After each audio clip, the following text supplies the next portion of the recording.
ម៉ាក់នឹងប៉ាមិនទាន់ចុះទៅលើឡានស្រួលប៊ូលទេណាអូនមុនីដើរប្រយតាមពូសន្តិសុខឃើញពូសន្តិសុខយកកាបូបអូនទៅចំណាយពេល2យប់2ថ្ងៃទៅគេងលេងដីខ្សាច់នៅឆ្នេរអូត្រេសជាមួយកូនម្ដងមើលគេងអូតែនៅនឹងមាត់ឆ្នេរអូត្រេសតែម្ដងចេញតែពីអូតែទៅដេកលនាខ្សាច់ជាមួយកូនហ្មងអូតែគេទៅតែបើកថ្មីបានមួយខែបុគ្គលិកអត់ទាន់គ្រប់ទៀតហើយមកចំសៅរ៍អាទិត្យទៀតមានអីនិយាយពីថាសេវាកម្មគ្នារត់លំបាស់ដៃបាស់ជើង check in 2 ម៉ោងមិនបានចូល check in តើទៅកូនធ្វើមិនទេយើងចូលចិត្តបបពិសោធន៍ថ្មីចូលចិត្តសាក់អីថ្មីថ្មីឥឡូវបានជួបរបស់ពិតហើយ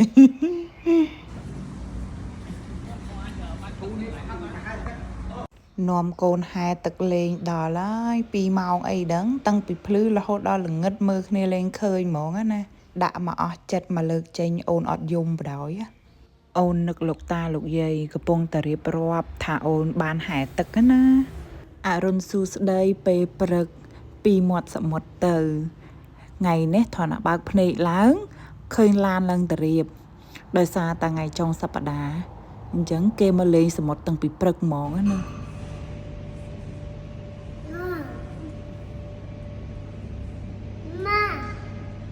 គេឲ្យមើលទៅសភាពប៉ា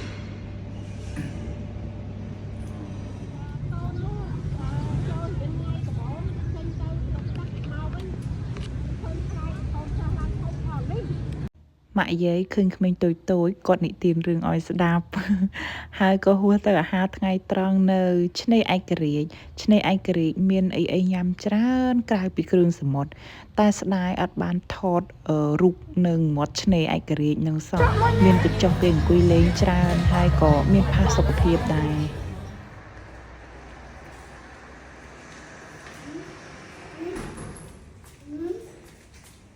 ត្រឡប់មកអូតែវិញ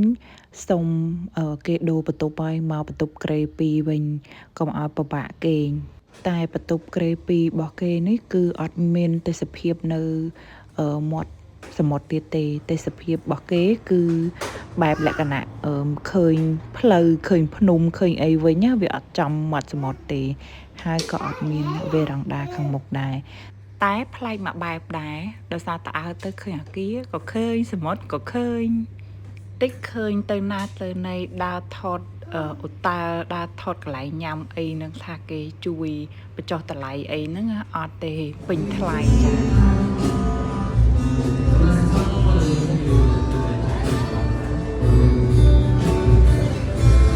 ភោជនីយដ្ឋាននេះគេបើកនៅពេលល្ងាចណាមាន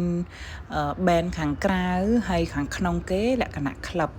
ហើយមានកន្លែងគេលេងហ្គេមលេងអីទៀតអូនមុនីនៅតែកវ៉ាតាទូហ្គេមនឹងឯងដើរដេកញ៉ាំភ្លេចខ្លួន4យប់5ថ្ងៃនៅកំពង់សោមមកផ្លេតដល់ថ្ងៃទៅផ្ទះវិញហើយប្រហែលមិនយូរទេនឹងមកទៀតហើយព្រោះឃើញគេកំពុងរៀបចំ roller coaster បន្តិចទៀតរៀបចំហើយមានវត្តមាននាងខ្ញុំនិងគ្រួសារខ្ញុំមកម្ដងទៀតហើយអរគុណដែលតាមដានវីដេអូជួបគ្នាវីដេអូក្រោយៗទៀត